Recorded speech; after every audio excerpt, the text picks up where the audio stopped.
नमस्कार मित्रांनो, आपल्या चॅनलवर तुमच्या सर्वांचे प्रथमतः सहर्ष असे स्वागत. आज आपण काही मुंबई उच्च न्यायालय शिपाई भरती शिपाई या पदासाठी लागणारे जे महत्त्वाचे प्रश्न आहेत ते प्रश्न आजच्या व्हिडिओच्या माध्यमातून आपण क्लिअर करून घेणार आहे. आणि अजूनही सांगतो की शिपाईसाठी अत्यंत डीपमध्ये जाऊन अभ्यास करण्याची गरज नाही. या ठिकाणी एकदम बेसिक लेवलचे प्रश्न तुम्हाला असतात. त्या प्रश्नांची संख्या जी आहे ती 30 इतकी तुम्हाला संख्या असते. 20 मार्क तुम्हाला एक तर शारीरिक कौशल्यासाठी, 10 मार्क आणि 10 मार्काची मुलाखत असते. असे मिळून 50 पैकी तुमची मेरिट ठरत असते. पण जे हे 30 प्रश्न आहेत हे जास्त डीप नसतात. हे एकदम बेसिक लेवलचे तुम्हाला प्रश्न असतात. त्यामुळे आता आपण असेच प्रश्न या स्ट्रॅटेजीवर या ठिकाणी पाहून घेणार आहे. तर पेपर झाल्यानंतर तुम्हाला त्याचा फायदा झाला की नाही तो नक्कीच कळेल. तर आता पाहून घ्या, महाराष्ट्राची स्थापना कोणत्या दिवशी झाली? पहिला ऑप्शन पाहून घ्या, 15 ऑगस्ट 1947, 1 मे 1960, 26 जानेवारी 1950 आणि 2 ऑक्टोबर 1956. तर महाराष्ट्र राज्याची स्थापना ही सर्वांनाच माहीत आहे, ती झालेली आहे 1 मे 1960 या रोजी. आता दुसरा पुढलेलाच प्रश्न या ठिकाणी पाहून घ्या, महाराष्ट्रात एकूण किती जिल्हे आहेत? आता महाराष्ट्रात एकूण टोटल जिल्हे किती? 34, 35, 36 आणि 38. तर महाराष्ट्रात एकूण किती जिल्हे आहेत? तर 36 जिल्हे आहेत. आता जर तुम्हाला असं विचारलं की 36वा जिल्हा नेमका कोणता आहे, तर तो पालघर हा जिल्हा आहे. महाराष्ट्रातील 36वा जिल्हा म्हणजे सर्वात शेवटी निर्माण झालेला जिल्हा तो म्हणजेच पालघर जिल्हा. तर तो कोणत्या जिल्ह्यातून निर्माण झाला असं विचारलं तर ठाणे या जिल्ह्यातून तो विभाजन झालेला आहे. आणि विभाजन हे 2014 या साली झालेले आहे. आता महत्वाचा या ठिकाणी प्रश्न पाहून घ्या, महाराष्ट्रातील सर्वात पूर्वेकडील जिल्हा कोणता असं विचारलं तर आता पाहून घ्या, गडचिरोली, चंद्रपूर, गोंदिया आणि भंडारा. तर महाराष्ट्रात सर्वात पूर्वेकडील जो जिल्हा आहे तो गडचिरोली हा जिल्हा आहे.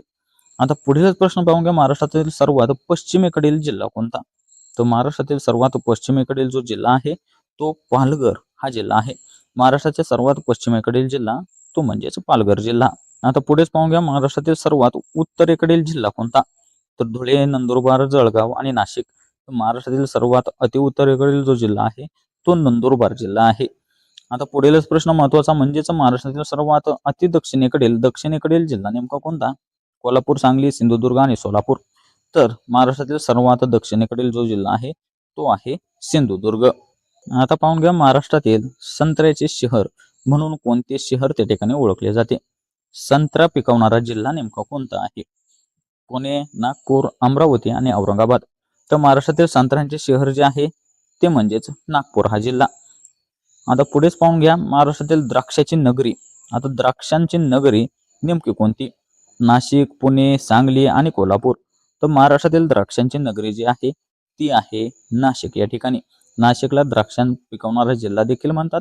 तसेच भारताची वाईन कॅपिटल, महाराष्ट्राची वाईन कॅपिटल तसेच भारताची वाईन कॅपिटल म्हणून देखील नाशिक या जिल्ह्याला त्या ठिकाणी संबोधतात. आता पुढेच पाहून घ्या, महाराष्ट्रातील कापसाची राजधानी हा एक महत्वाचा प्रश्न.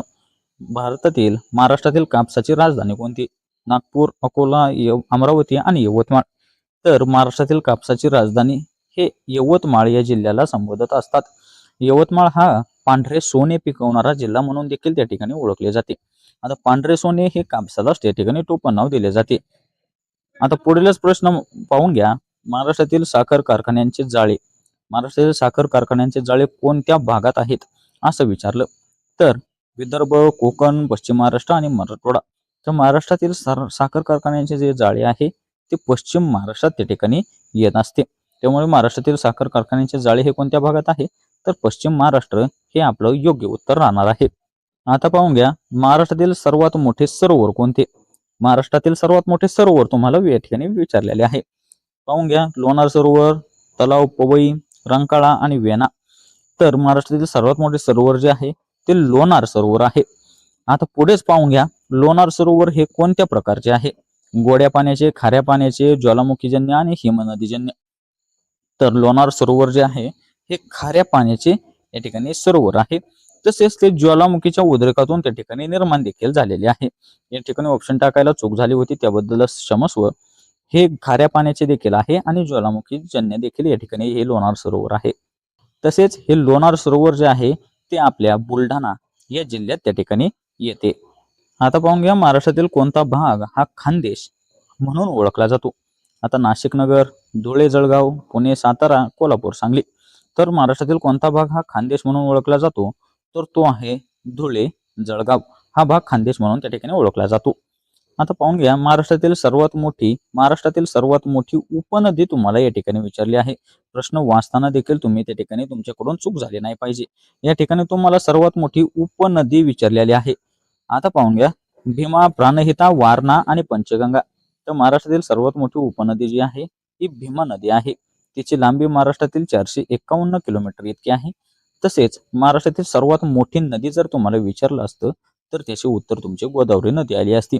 आणि गोदावरी नदीची महाराष्ट्रातील लांबी जी आहे ती 668 किलोमीटर इतकी तिची महाराष्ट्रातील त्या ठिकाणी लांबी आहे. आता पुढे पाहून घ्या, महाराष्ट्रातील कोणत्या जिल्ह्यात सर्वाधिक धरणे आहेत? पुणे, नाशिक, सातारा आणि अहमदनगर. आता पाहून घ्या, महाराष्ट्रातील सर्वात जास्त धरणे जे आहेत ते आपल्या पुणे जिल्ह्यात आहेत. त्यामुळे आपल्या प्रश्नाचे उत्तर राहणार आहे पुणे. आता पुढे पाहून घ्या, महाराष्ट्रातील महाबळेश्वर कशासाठी प्रसिद्ध आहे? आता पाहून घ्या, धरणे, थंड हवेचे ठिकाण, बंदर आणि खाणकाम. तर महाराष्ट्रातील महाबळेश्वर हे कोणत्या जिल्ह्यात येते? तर सातारा जिल्ह्यात येते. तर हे कशासाठी प्रसिद्ध आहे? तर ते एक थंड हवेचे ठिकाण म्हणून या ठिकाणी प्रसिद्ध आहे. पुढेच पाहून घ्या, महाराष्ट्रातील माथेरान हे ठिकाण कशासाठी प्रसिद्ध आहे? जंगल, समुद्रकिनारा, हिल स्टेशन आणि धरण. तर महाराष्ट्रातील माथेरान जे आहे ते हिल स्टेशन म्हणून त्या ठिकाणी प्रसिद्ध आहे. आणि माथेरान हे ठिकाण रायगड जिल्ह्यात त्या ठिकाणी येते. आता पुढे पाहून घ्या, महाराष्ट्रातील चिखलदरा कोणत्या जिल्ह्यात आहे? तर चिखलदरा हे सुद्धा एक थंड हवेचे ठिकाण आहे. तर ते कोणत्या जिल्ह्यात येते? तर ते येत आहे अमरावती या जिल्ह्यात. अमरावती जिल्ह्यात चिखलदरा हे थंड हवेचे ठिकाण आहे. आता पाहून घ्या, महाराष्ट्रातील कोणती नदी ही अरबी समुद्राला त्या ठिकाणी मिळते? आता पाहून घ्या, गोदावरी, कृष्णा, तापी आणि भीमा. तर महाराष्ट्रातील कोणती नदी जी आहे ती अरबी समुद्राला, आता अरबी समुद्र हा आहे आपल्या महाराष्ट्राच्या पश्चिम दिशेला. मग या ठिकाणी आपल्याला पाहायचं आहे की पश्चिम वाहिनी नदी कोणती आहे? तर पश्चिम वाहिनी नदी जी आहे ती तापी नदी आहे. ती महाराष्ट्रातून त्या ठिकाणी महाराष्ट्राच्या उत्तर भागातून वाहत जाऊन ती नंतर अरबी समुद्राला त्या ठिकाणी मिळते. पुढेच पाहून घ्या, महाराष्ट्रातील कोणती नदी ही बंगालच्या उपसागरात जाऊन मिळते? अशी कोणती नदी आहे जी महाराष्ट्रातील आहे आणि ती नदी बंगालच्या उपसागराला जाऊन मिळते? आता पाहून घ्या, आता मगाशीच आपण पाहिलं की तापी नदी जी आहे ती पश्चिम वाहिनी नदी आहे. त्यामुळे हा ऑप्शन आपला त्या ठिकाणी कट झाला. तर नर्मदा जी आहे ती सुद्धा त्या ठिकाणी तुमची पश्चिम वाहिनीच नदी आहे.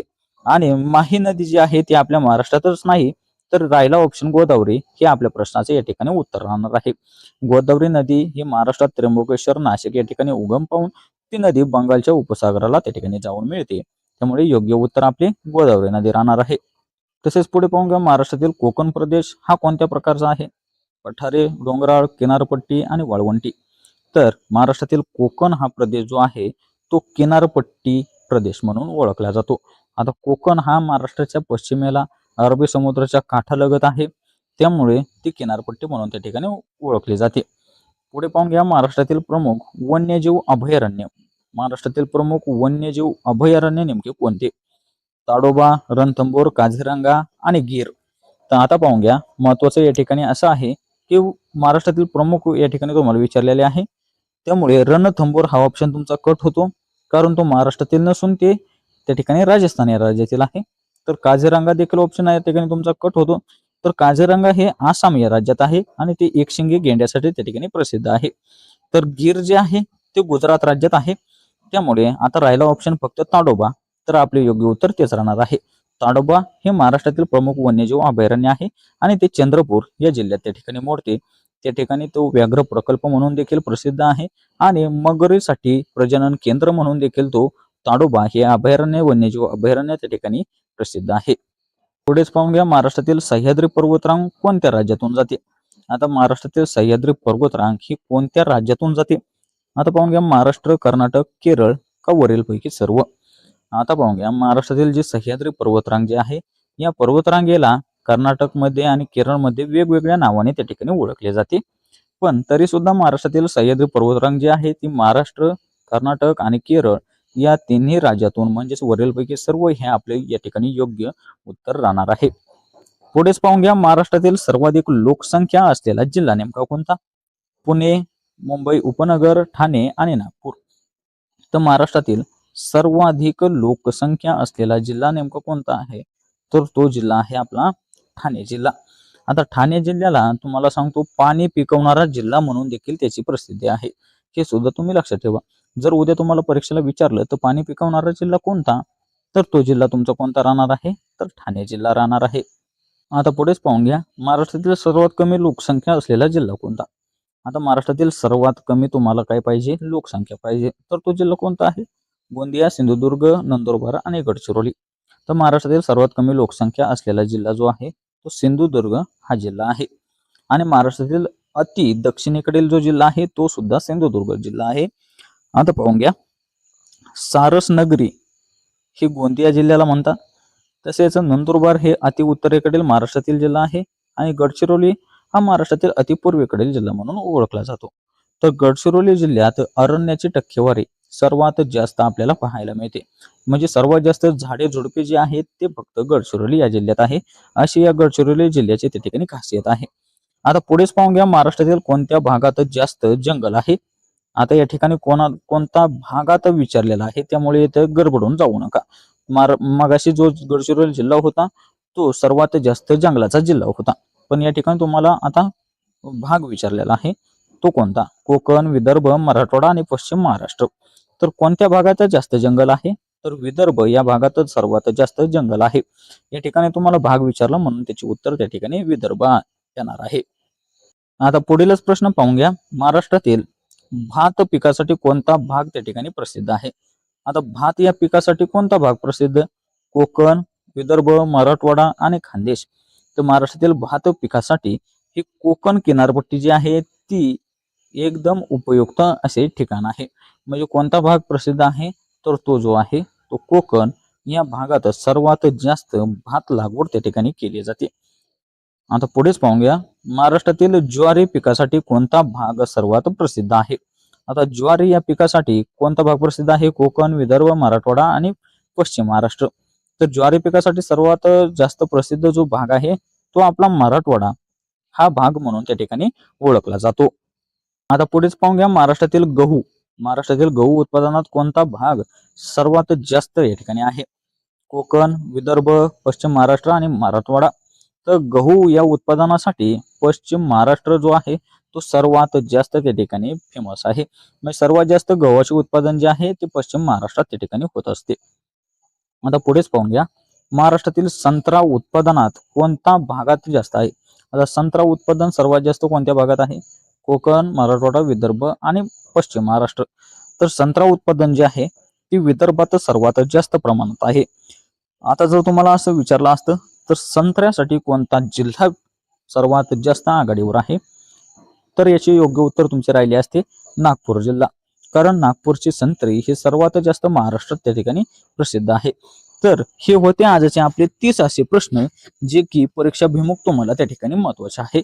आणि मुंबई उच्च न्यायालय शिपायासाठी तुम्हाला जास्त काही डीप अभ्यास करण्याची गरज सुद्धा नाही. मी परत तेच तुम्हाला सांगतो, या ठिकाणी एकदम असे सोपे असे प्रश्न त्या ठिकाणी येत असतात, जे की प्रश्न संख्या ते तुमची 30 आहे आणि तुम्हाला 30 मिनिटे त्यासाठी वेळ दिला जातो.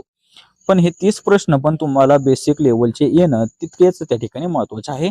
जे कोणी नवीन असतील त्यांनी आपलं चॅनल सबस्क्राईब करून घ्या, जेणेकरून तुम्हाला अशा प्रश्नांचा त्या ठिकाणी तुम्हाला सराव देखील होईल आणि परीक्षेला देखील तुम्ही त्या ठिकाणी सामोरे जाचाल. तर त्या ठिकाणी जागा सुद्धा जास्त आहेत. महत्वाचे खंडपीठे जे आहेत त्या ठिकाणी सुद्धा त्या ठिकाणी त्याच्या जागा खूप जास्त प्रमाणात या ठिकाणी ही भरती निघलेली आहे. त्यामुळे आता या ठिकाणी त्या भरतीला खूपच वेळ कमी राहिलेला आहे. त्यामुळे कमी वेळेत तुमचे जास्त प्रश्न त्या ठिकाणी अभ्यास करून झाले पाहिजेत. तर हे 30 प्रश्न तुम्हाला कसे वाटले ते तर नक्कीच कळवा. आपण आता पुढल्या व्हिडिओमध्ये अशाच पद्धतीचे प्रश्न आणूया. तर तोपर्यंत धन्यवाद.